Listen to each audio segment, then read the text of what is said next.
everybody. We've got some new people and we've got some people that have been with us before. We've got some students, so a good mix.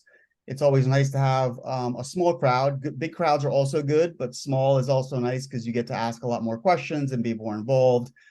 So it's and here comes Alex. All good. So welcome to Passive Cash Flow for Life. Nicole has been teaching a class that we called Passive Cash Flow for Life for about 11 years. She taught it live for about, I think, 7 or thereabouts. And then about 3 or 4 years ago, we actually took it online because we had people in other parts of the country that wanted to also be able to kind of get part of our knowledge. So that class is up there. It says passivecashflowforlife.com. And we're actually, there's a pretty cool bonus on there if you go and take a look at it now. Or at the end, whenever you want to do that. But Nicole has had tremendous success. I mean, she's been doing this for about 25 years and has accumulated thousands and thousands of properties across 11 states. And as she mentioned, Miranda, I'm going to let her do her own pitch. But I've known Miranda for a little while. She is just phenomenal. She's one of the largest, if not the largest, property manager for West Virginia. Has a tremendous amount of experience. And I guess what she's going to talk about tonight is things that she wishes somebody had told her to how to properly vet, tenants before they get into your building and start making a problem for you. So, Nicole, anything you want to add? Yeah, I do want to just add. So Miranda and I have been partners in Southern West Virginia properties for it's close to 20 years now, 20 years. I know she doesn't look it, but she was just a baby when we met. She still hadn't graduated from college. So she was in her senior year of college and she was already investing. And my favorite story to tell about her was that she bought her first mobile home park, not a mobile home, a mobile home park when she was 18 or 16 or 18. She took one of their the kind of school loans she got, and she put a down payment on the park, and then she got a job to pay for school. So she's been investing for a long time, and we met not too long after that, and she's become very successful in a lot of different ways. A big property management company, owns a lot of properties. We're partners. And anybody who can stand me for 20 years gets my props. So I'm going to turn it over to Miranda at this point. Thank you, Nicole. So I did start whenever I was 18. I took out a student loan and have been in real estate ever since then. I have done real estate full time for 21 years now, and I love it. I love every aspect of it. Now I've become a broker. I run the property management company. I'm in the day-to-day of the property management company. I don't really like to talk about myself too much, so kind of listed my bio here. So we'll get right into it because I know we only have about 30 minutes of class and 30 minutes of questions. That's about right. Okay. So the number one thing I wish I had 20 years ago when I started was if somebody told me how to screen tenants before I put them in my properties. They can make or break you. And the application process is the very first thing. I used to move people in when I was 18 and didn't know any better. If they had money, I took it, I moved them in. Over the years, I've taken classes. I've learned from Nicole and the classes that she's taught, real life experiences, other classes I've taken. Nicole has been my mentor along the whole way, and I would not be where I'm at today if it wasn't for her. So anytime she teaches a class or offers anything, I'm right there. I'm learning something new every day from her. So the application process, we have some important questions on the application process that we ask people to kind of trip them up and get them to tell on themselves. We start with how many adults are going to be living in the household. A lot of times they'll list their boyfriend or husband and try to get around that person filling out an application because they have a felony or they have an eviction on their record. So we start out first by one of the first questions asking that because they want to be honest. As the application goes on, they kind of start fibbing a little bit and lying on the application. So the important questions are always first. Then we ask, how did they hear about us? Because that's really important. We track that. We do not process the rental application without finding out how they found out about us, because we want to know what advertising is working and what we should spend our advertising dollars on. We also make them list their previous address and any address that they've had in the last 2 years so that we can see if they rented from somewhere. You're able to tell if it says lot number or apartment number. You automatically know when they have an address that's a rental address, and you've got to get to the bottom of that. And then we ask them, why are they moving? And you would not believe some of the answers that we get. Sometimes they say they hate their landlord, or they hate their neighbor, or anything. They come up with all kinds of excuses or reasons why they're moving. So we want to see part of the application process. Who are we dealing with?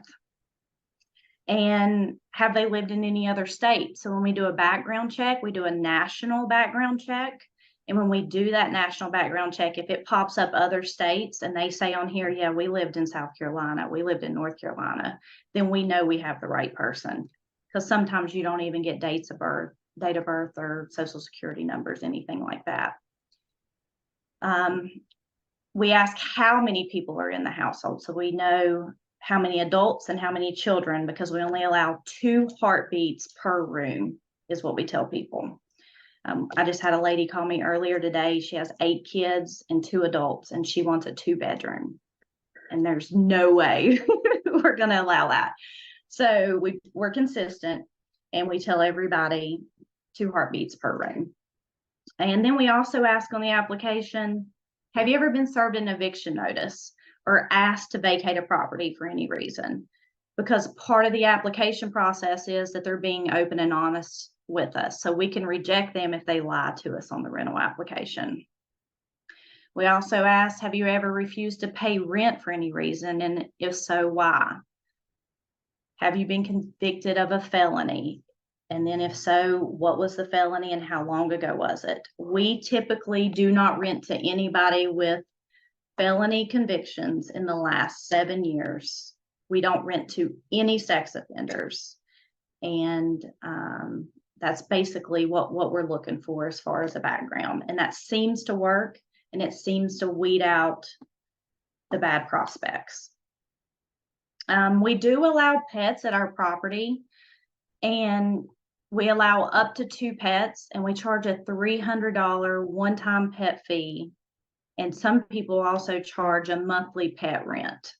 So you can do it however is easier for you. With us, we've got a little over 600 rental properties, so it's really hard to stay on top of a monthly pet rent. So at one point we were charging the $300 pet fee, which is a fee, meaning it is non-refundable. It's not a security deposit. It's not a pet fee. It is never refunded. So that's straight income that you're going to get. And then you do semi-annual inspections to make sure that they're taking care of their pet and the pet's not damaging the property. If so, of course, you're going to make the pet and them move if they refuse to get rid of the pet. You also ask them if they have all the funds they need at move-in. So at some of our properties, moderate to low income housing, we'll let them make their security deposit in 2 payments. We'll do half down at move-in and the other half in 30 days. But we ask them on the application if they have all the funds, and most of the time they say yes, because their mom or dad or somebody, a relative, is going to give them that money, or they're going to find a way to come up with a full security deposit and the full first month's rent. And then we ask them, this is kind of one of the trick questions. We say, can you get someone to co-sign? I'll go into that a little bit more in the presentation, but can you get somebody to co-sign? If they say yes, we're going to take a co-signer. we're going to get somebody that has a good income, a W-2 job to co-sign. So if they don't pay the rent or they damage the property, we're going to go after that co-signer too. And another slick thing that we came up with was bringing your own appliances. We asked them if they can bring their own appliances. We supply the stove and refrigerator. That's it. We don't supply dishwashers. We don't supply washers and dryers. But we do supply stoves and refrigerators. But if they tell us yes on the application that they're bringing their own, then we remove those appliances from the property and let them bring their own appliances in. So online rental exchange is who that we use to run our national credit and our national criminal searches. So right now for us, because we've been with them for so long, they only charge us $5.50 for the national credit, and that's all 3 credit bureaus. And they only charge us $10 for the national criminal. So it's $15.50 per applicant to get everything nationally for the whole United States. And they're thorough, and it's an instant check. So you're not waiting days for someone to get back to you. You fill in their information and it automatically comes back to you. And it says if it's denied or approved. And it also has an adverse letter that you can send out to the applicant telling them why you're rejecting their application, if you choose to reject it. I don't reject people based on their credit score. I look at 2 things. I'm in a smaller town, so this will be a little bit different if you're in a bigger town and you have more people coming in. I look to see if they owe any previous landlords, and I look to see if they owe any previous utility bills. If they owe landlords or utility bills, they're not going to pay me, and they can't get their utilities on. So those 2 things, I used to go by credit score, and I lost out on a lot of good applicants because of that. So I'm looking at the bones of the credit check and making sure that I'm getting the right person in for that. So credit score, if that's what you're going by and you say if it's 600 or less, I'm not going to rent to you, you might want to rethink that, because we've gotten some really, really good applicants based on those 2 criteria. Then we trip them up again and we ask for 4 emergency contacts. So each adult has to give us 4 emergency contacts. And in those emergency contacts, we're looking to see if it has their same phone number or a phone number close to them, because we're going to make sure that they really gave us real landlord verifications, that their current landlord and their previous landlord is not someone they put as their emergency contact. And you would not believe how many times they do that. They'll put their dad as their emergency contact and even put the relationship that it's their dad, and then they'll still list their dad as their previous landlord. So we really pay attention, see if it has the same last name, what the relationship of that emergency contact, and if that phone number is the same number or close to the same number that they've put down for their landlord. Then we'll call the previous and current landlords, and if they don't answer, we text them. A lot of people these days, as you know, respond to texting a lot better and faster than they do phone calls or voicemail. So we have a little script that we copy and paste and we text to them, asking for a landlord verification. If they don't answer, and they usually get right back to us. We also make sure that the rental application down at the bottom has a disclosure so that we can check all of this. We can check their credit, their criminal references, we can do their job, we can do anything we want to do. So they're signing, giving us permission to do that.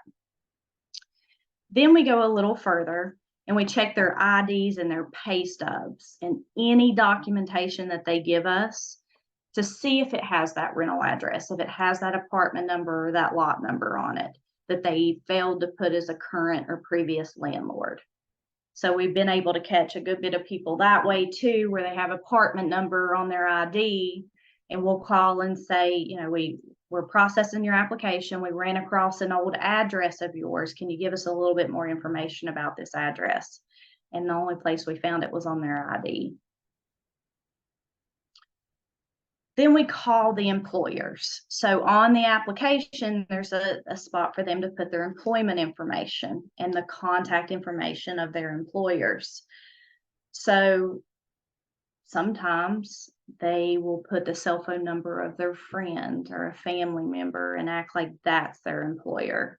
And they'll use screenshots of pay stubs and edit the pay stub and put a name on it. People are really slick these days. It didn't happen when I first started, but the last 5 years, they've gotten really smart.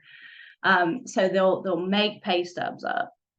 So we actually just go on and we Google that phone number for the employer, and we call the employer and verify that, yes, they are currently employed there. And there's times that we call and they'll say, no, they haven't worked here for 2 weeks, or they got their check and we haven't seen or heard from them. So on top of actually getting the pay stubs or bank statements. So if somebody can't produce a pay stub for whatever reason it might be, we ask for the last 3 months pay stub or last 3 months bank statements instead of pay stubs. And we make sure it has their name on it, and we go through their bank statement and look at all their deposits and compare that and make sure that they actually have income coming in. So you definitely don't want to rent somebody that just lost their job or quit their job. We have a database called Rent Manager. I cannot brag enough about Rent Manager. I have used other programs over the years, and I wish I would have had Rent Manager from day one. It records every one of the phone calls in and out of the office, every text message in and out of the office. It goes straight to the resident screen. So if they text us, it goes into their notes and history. And when we go to court, or if anything happens, we're able to just pull it up. We're able to pull up that recorded phone call, and we're able to show the text message and the transactions back and forth in court or whatever we need it for. So I do recommend Rent Manager. I wish that was something that I had from day one. I've used it for about 8 or 9 years now. So the cosigner, we talked about that in the beginning. The cosigner is important because that is going to be a parent or a relative that we have cosign on an application if they don't have rental references.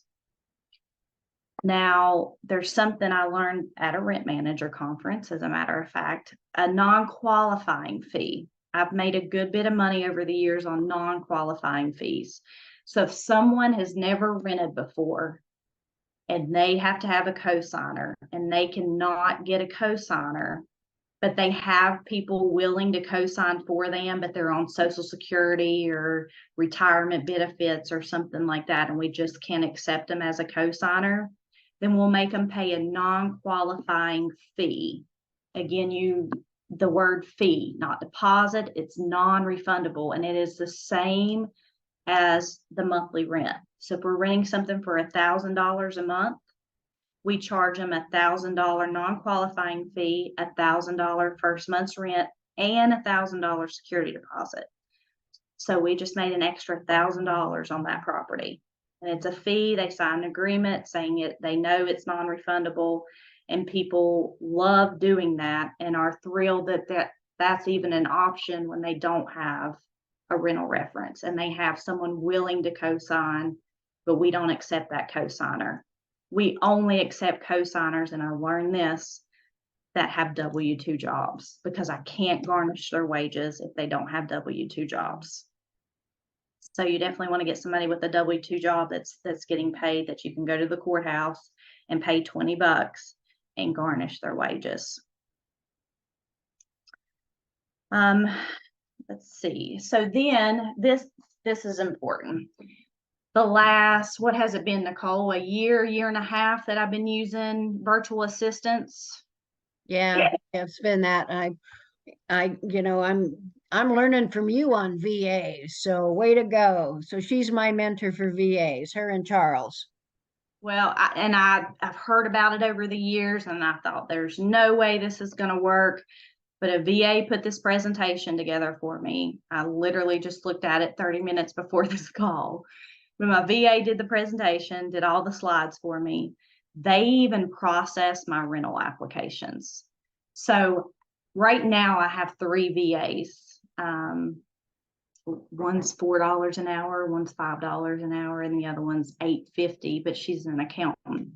So the $4 and $5 an hour VAs process all my rental applications and do a lot of the work for me. So they have a checklist, and they literally go down the checklist and they do everything for that rental application. Everything that we just talked about, they check the IDs, they check the pay stubs, they call the employer, they run the criminal and credit checks.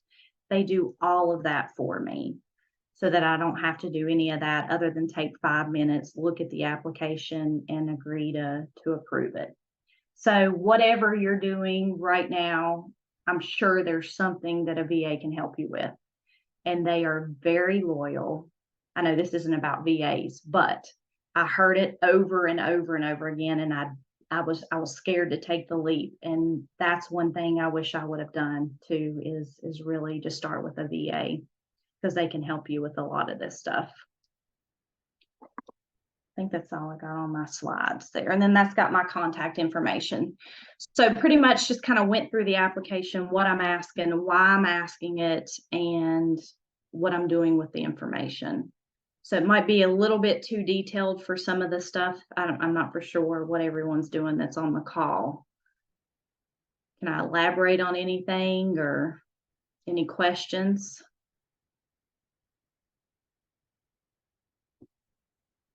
And we have a small enough group. Oh, here we go. So Adam asks, what about retirees who are on Social Security? Do they get W-2?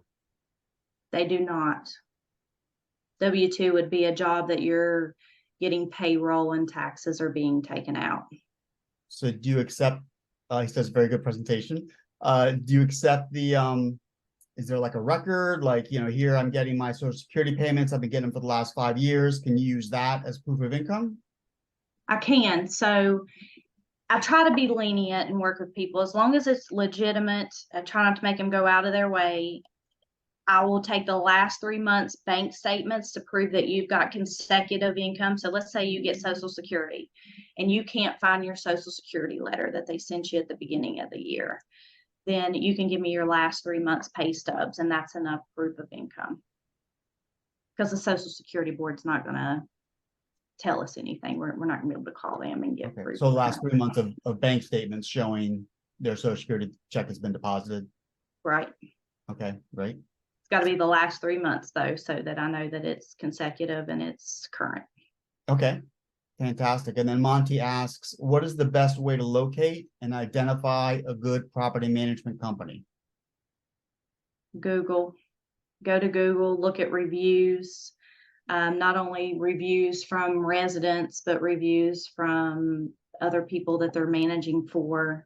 Landlording is hard because you have to evict people when they don't pay, and then you got family members that get on Google. So, but you can read through the reviews and kind of decipher what's legit and what's not.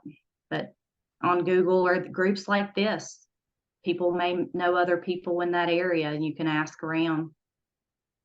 It's kind of a small community, actually, of property management companies.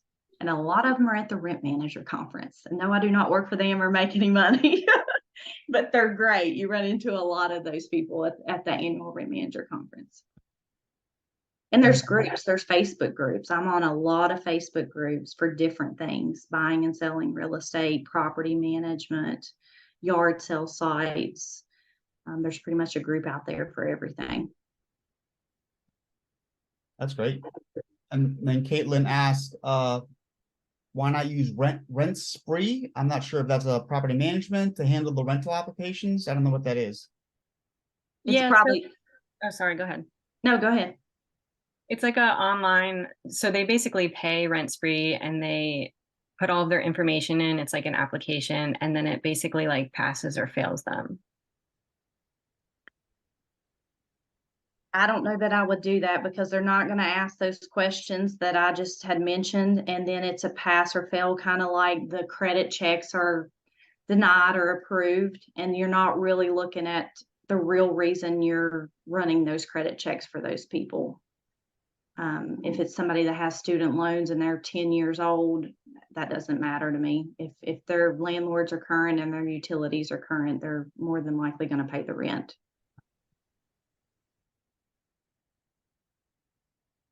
But you could, I mean, I know some other property management companies that do that because they're very busy and they don't have time. But I would, if you have enough, I would get a VA to do it. If you don't, that might be a route you want to go until you get enough rentals.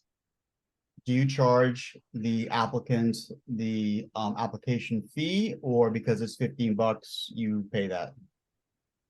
I charge them a fee. It's only $20 application fee. So I get a lot of rental applications because the application fee is so low, but I also get to pick through those applications and I get good applicants. That's great. Okay. And then Charlene, I don't know if you want to get off mute. All you have here is question on the VA assistant wage. Yeah, the wage, she said, was 4, 5, and 8 per hour. So these are folks that are working part-time or they have another job as well. That just sounded a little low. It does, and it seems like it's too good to be true, and it's not. It's really not. The ones that I use are in the Philippines. So Oh, they're in it's a virtual assistant that works virtually from the Philippines, and they work whatever hours you want them to. all right. They even work my office hours. So they're 12 hours behind me here, but they'll work my 9 to 5. What about language barriers? I know in the Philippines, a lot of people speak English, but there's still sometimes some issues. What have you experienced with that, if anything? Not a lot. I use VPM Solutions. It's Mhm. for property managers hiring VAs, but no one on there seems to have property management experience. It's a fairly new company that was recently started a year or two ago. Well, about a year and a half ago. Mhm. But VPM Solutions, and you just put in exactly what you're looking for, and almost instantly you get applications right away, and you can pick and choose, and it asks if you want them to be fluent in English and exactly what you're looking for, and you'll be overloaded with applications. And there's no fee. They don't charge you to Mhm. hire anybody. They charge the VA. They charge them 10% of what you pay them for their fee for putting the two of you guys together. And then did you select a separate VA for each kind of bucket of what you needed done? Or did you find one person kind of as like the project manager, whether I can't remember the gentleman's name that runs it, but is there somebody that says, okay, these are the 4 things you want done and we'll farm it out to these 3 VAs, or you found individual VAs based on your buckets?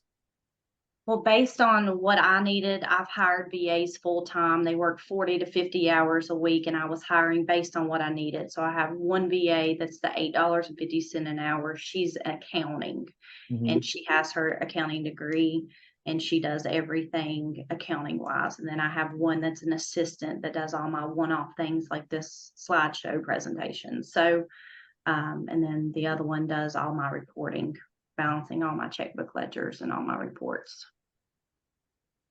Wow, very cool. Yeah, I've got a call out to him, so I'm waiting to hear back. So that's awesome. Good, good. I'm glad you're doing that. But yes, you can hire one off. What is that website? A lot of people use it.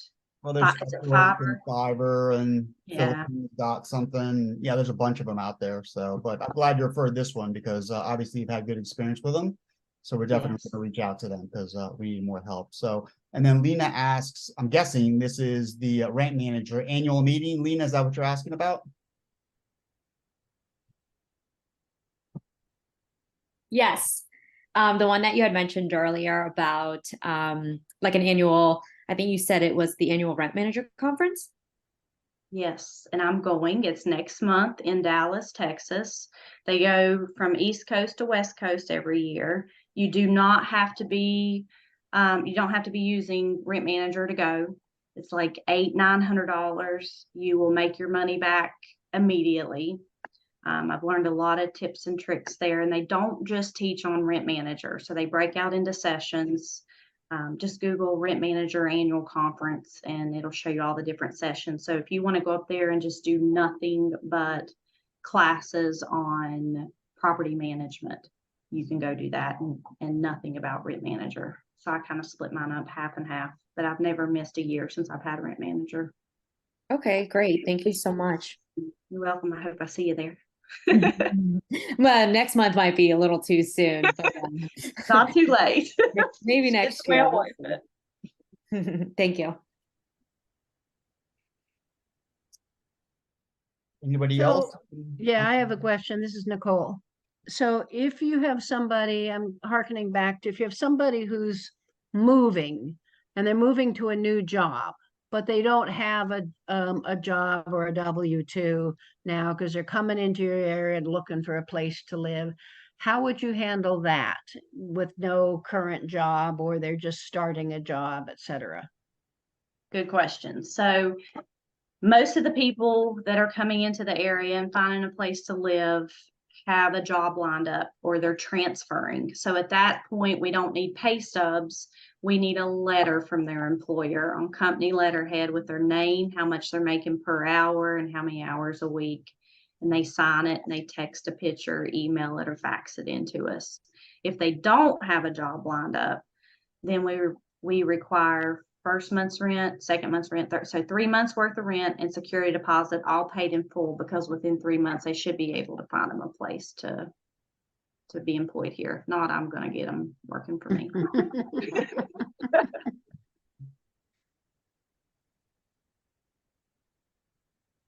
And it may be different in other areas. It's kind of a shortage of jobs here, good paying jobs here right now. But There's you also still- a shortage of people who want to work. Yes, that is the truth. So again, we have a small enough crowd if you want. Oh, here we go. So you mentioned people are getting more savvy in the past few years with documents, applications, answers. What have you seen that they are doing? It's a different clientele out there. It's the new generation that's coming up. They are not as honest. Not everybody. I want to group everybody in that category, but I've noticed more applications are getting rejected because of honesty. They'll lie about some things that don't really matter. They'll say they are not a sex offender. Well, this does matter. They're not a sex offender, or they're not a felon. You run their background and they got a page long of criminal records. So it's just different. You've got students that are moving in, and it's one student and they want 3 bedrooms because they want a spare bedroom and an office. And back in the day, people were just happy with fitting 2 people in a bedroom. So it's just different. I don't know, I don't know the answer to this, but Asiat is asking, is it true that the max deposit in Maryland is 2 months rent? I don't know. I don't have any property in Maryland. Nicole, do you know? You can do first, last, and security. So that's in fact, kind of 2 months plus a security deposit. So I don't know whether there's actually a law that says you can't collect 3 months, but it's pretty standard across the country for you to have first, last, and a security deposit. And where Miranda is generally first month and a security deposit, and then occasionally it's the last month or another month if there's kind of some questions. So I don't know the law about that, but we've never charged 3 months rent. It's first, last, and security. Well, there's always ways around it. So depending on what your state and your county requires, make up something, make up a fee. It's a last month fee or move-in fee. Name it a fee, a security deposit. You can name it whatever. Have them sign an agreement, and then you can get around it. Virginia does that because we do some management over in Virginia and we have to be really careful. We just have a different form that we have them fill out instead of, I think it's instead of security deposit, because you can only charge up to 500. We call it a move-in fee. Alina, you can just go ahead and unmute if you have a question. You had said, this is Charlene King, and you had said that those three fees added up to $1,000 a piece.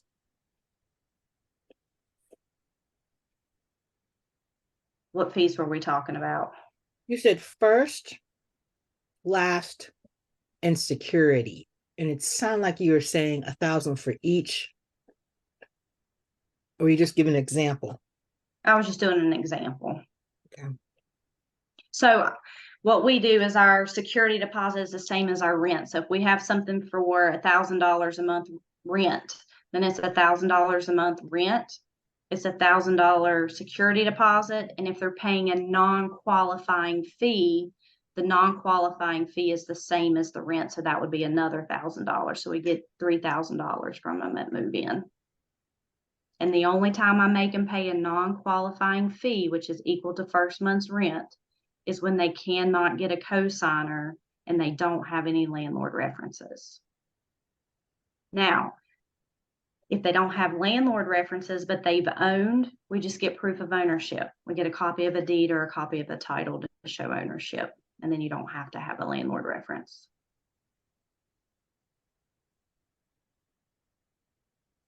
Thank you. You're welcome. So somebody just answered that question, James. Can you read it about Maryland? Yeah, so a landlord cannot charge more than 2 months rent for security in Maryland. Who's saying Security that? deposit.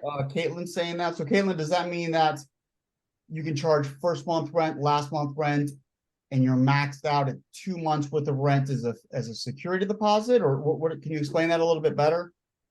So if a landlord charges more than 2 months rent, the tenant can actually sue for, I believe, 3 times that amount plus attorney's fees. But you can do like first month, last month, and like as security, and then charge first month as move-in, if that makes sense. So 2 months technically as security, but then you could charge first months when they move in. Oh, okay. I gotcha.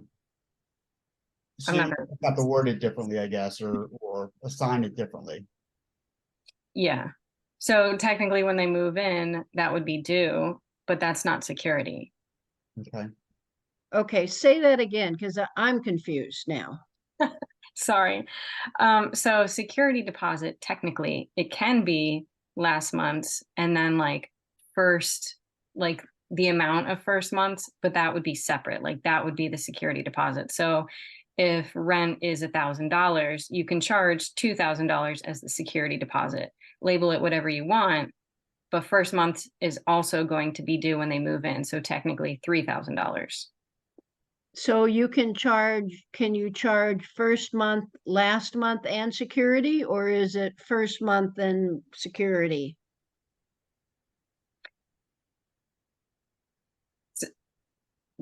I'm sorry, I'm confused what you're saying. Okay. So are you saying you can't charge first month and last month plus a security? You can only charge first month plus 2 months of security deposit? Yeah, I mean it's basically just reworded, but Okay. All right. That's what I was sort of trying to figure out there. So as long as you don't exceed 2 months rent for the security deposit, when you label it a security deposit, you're safe. You cannot get sued. yes. So like if there's like that non-qualifying fee that you guys were talking about, that would be different. Okay. All right. Great. Good Or a information. move-in fee, you could label it a move-in fee or an admin fee or anything like that if you wanted to charge more. Mhm. Awesome. Okay. I have a question, but I'm going to wait for everybody else. What other questions does anybody have? Feel free to unmute or type in, whatever you want to do. I had a question about the documentation that the tenants would be submitting, with you stating that people are getting more smarter and savvy with technology these days and pay stubs and just bank statements. Do you recommend using any sort of software that would be able to detect any sort of editing or like manipulation of these documents? Because depending on how you're collecting it and I guess reviewing it, if to the naked eye, a lot of people would think, it looks pretty good. But do you have any websites or software that would be able to, scan it or run through it and kind of know? I don't. They mostly send those to us in PDFs. They'll take a picture, text, email, or fax, or drop off. And that's why we call to verify. We call that employer to make sure that they're actually employed there by Googling the number and making sure we're getting the right employment verification. Okay, thank you. So there's a question here is, do you trust the current landlord when you're getting landlord references? Because they just may want to get rid of the tenant. Yes, and that happens sometimes. So we try to trip them up with questions. We don't just go by saying, did they pay their rent on time? If they want to get rid of them, of course, they're going to say yes. So where we've done it for so long and it's a small town and everybody knows everybody here, I've got a leg up, I guess you could say, on that. Pretty much we know who's landlords and who's honest about it. But we'll ask questions like, what was their rental address? How many times did they pay late? If you're saying they don't pay on time, how many times did they pay you late? And we ask questions like, what utilities were included? How many inspections did you ever do? If they say that they messed up the property and damages, well, how many inspections did you do? Do you have pictures? Are you able to send us pictures? Could you text them to my cell phone real quick? So we just kind of go in more detail, and you can kind of tell if a landlord is just trying to get rid of somebody. So what we do is we go back to the resident or the applicant and we say, do you have a copy of your lease? Do you have your rent receipts? Can you send those to us? And kind of put the proof on the resident, and the applicant, they're ready to send you their lease and their receipts to prove that they paid on time. One of the other things we've done a lot is to, in other places, is to check with two landlords. So the current landlord may not tell you the truth, but most of the time the previous landlord will. Now, if somebody's lived someplace for a long time, that may not work, but checking back two landlords gets rid of a lot of that problem. The next question there, and this is, I would actually checking about, do you do some of the same checks for Airbnb and vacation rentals? And actually, Miranda has Airbnb and vacation rentals, so she can also speak to that. I do. I've got about 30 Airbnb rentals right now, and I get most of my I get traveling nurses and traveling medical profession clientele who I'm getting, and it's all through Airbnb, and they do everything. I like Airbnb better than VRBO. I get better people there, and customer service isn't as great as far as the host, but you can't do checks for people that are going through Airbnb. Now, if they come and rent directly through us, we have them fill out the application and go through the same process. But our minimum stay is 2 weeks, so we're not going to waste a lot of time doing all those checks for someone for 2 weeks. But we make them have a credit card on file, a debit or credit card on file. So if there's damages or anything like that, we can charge it. I'm sorry, did you say that you don't use the same system for those rentals, like Airbnb / the vacation rentals, and you let the website or the platform take care of all that, such as Airbnb or Vrbo? I know you said Vrbo, you don't prefer it, but or you don't prefer it over Airbnb, but you don't use the same system for those rentals, correct? I don't, because they direct book through Airbnb and they do their own checks. Okay. And I've had a lot of luck with Airbnb. A lot of luck with Airbnb. And that's something else on the application. I make every adult put a debit or credit card on file. And when they sign their lease, it says in their lease if they leave owing a balance, so we can debit that card or bank account for their balance owed. And they all come up with debit and credit cards and bank account information. So some point here, can we kind of go to this last slide or two and just tell people kind of where they can see this if they want to see more?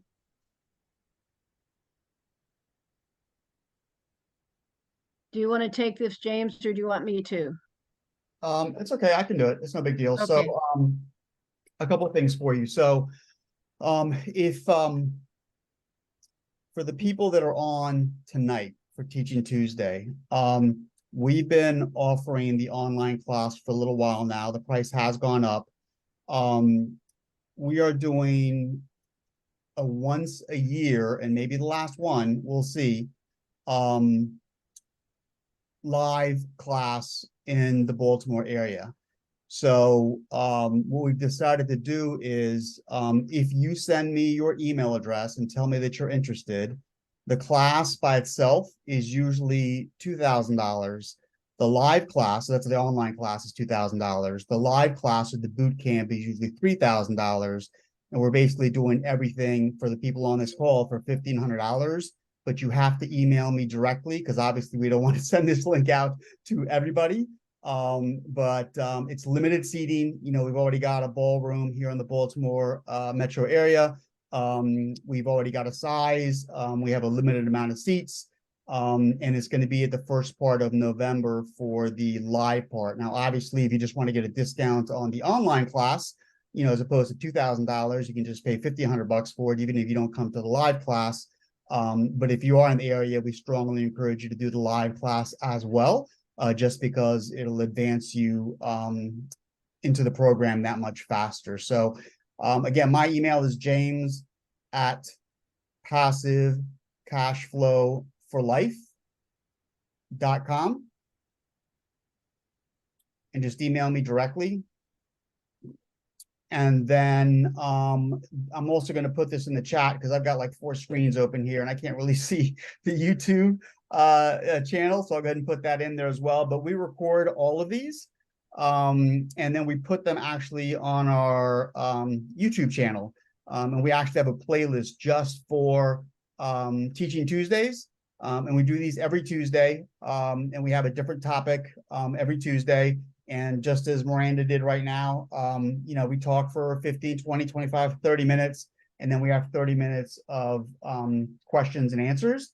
And Miranda was kind enough to spend a little more time with us because we actually combined the multifamily and the single family, which is usually at 7:30, we put them together. So she was kind enough to spend a little extra time with us so she could actually talk to both groups. So again, if you want, send me your email. If you have any questions about just passive cash flow or multifamily in general, we're always more than happy to help out in any way we can. Nicole has always been very kind with me, and we always try and pass it forward. So whatever you guys need, feel free to reach out. But Nicole, anything else you'd like to talk about? Nope, I don't think so. I like the idea of the kind of, if you are interested in trying to get a jump start on multifamily investing, this 4-day class should get you 80% of the way there. And then the online class has extra information. And I think we have time to go back to Miranda. I just didn't want us to run out of time and wanted to respect your time. So we're open for questions again for Miranda, and we can go back to her contact page, if you will. You want to back up, Miranda, or there you go. All right. And other questions for Miranda? Hey Miranda, I didn't really have a question, but I just wanted to thank you too for being here as well and helping our folks out with the residential. And it's great to see you. People should definitely get to know you. We got to meet her a couple years ago, right around COVID, but definitely an inspiring story to buy a mobile home park, not a, I had to do a double take when she said that, a mobile home park at the age of 18. So definitely a good resource here, and everybody should take advantage of that and get her contact information. And I want to thank you for being here. Thank you, Jane. Yeah, it made all of us feel like kind of slow starters. Right? Jeez. And if you do want to get started and continue on, invest in yourself, everybody. Go to the class. Nicole and James is a wealth of information. And if you're serious about this and you want to get a leg up on everybody else and get yourself going and make a lot of money, a small commitment, invest in yourself. It's dirt cheap. We've been to a lot of programs and even online classes that we've paid a lot more and got a lot less content. It's huge. They're offering a great price for a wealth of information. Now we're actually coming up in cold weather for that, so And that's a big thing for them. I gotta buy pants. I know, I know.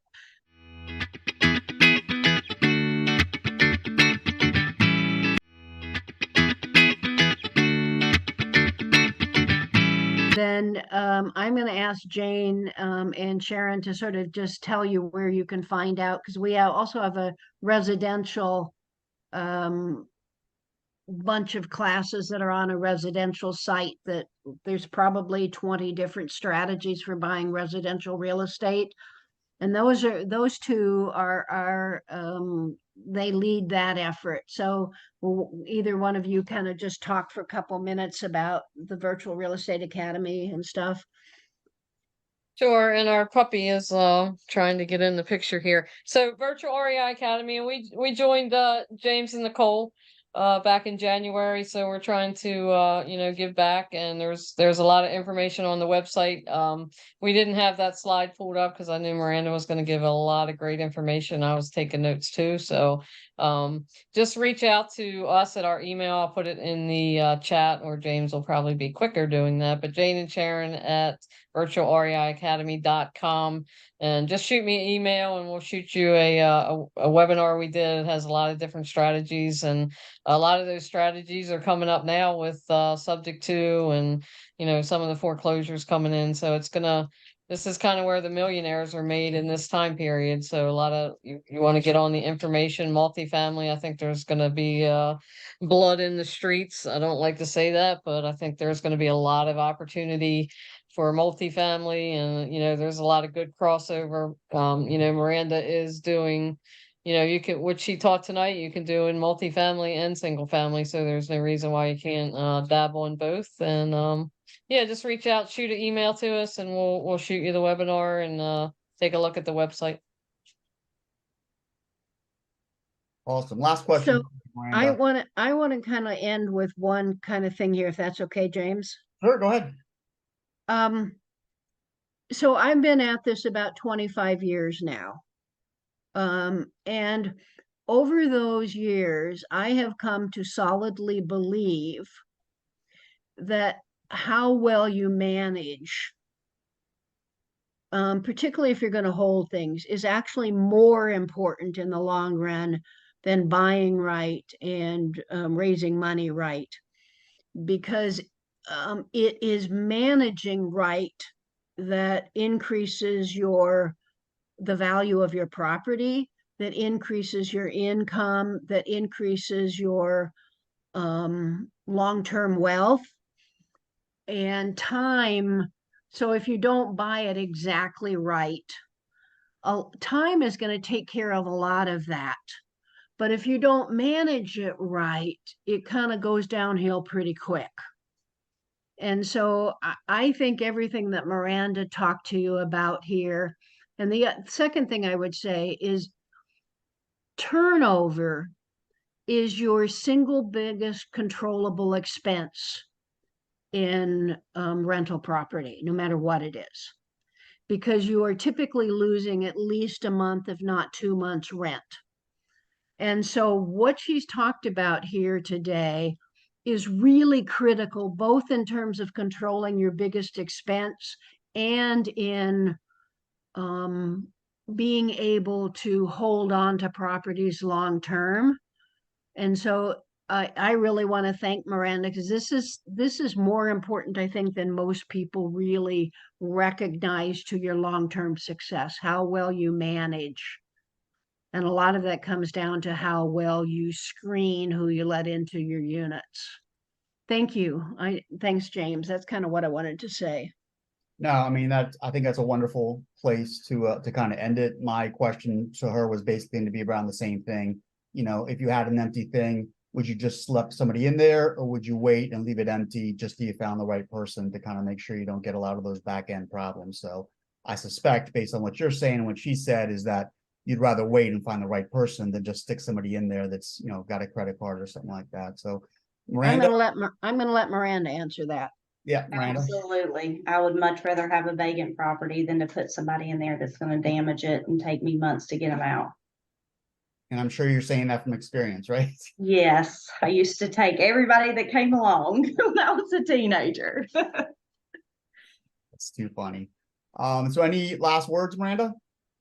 No, thank you for having me, and your class is amazing. You guys need to jump on board, and I've learned so much from Nicole, and it's a wealth of knowledge that she's given and you're given. It's unbelievable. Well, I appreciate, I can't tell you how much I value you as a partner. I mean, it's just been, it's been a 19 or 20-year wonderful ride. Same here. All right. All right. Thank you, everybody. Have a great night. Thanks. Bye. Bye-bye.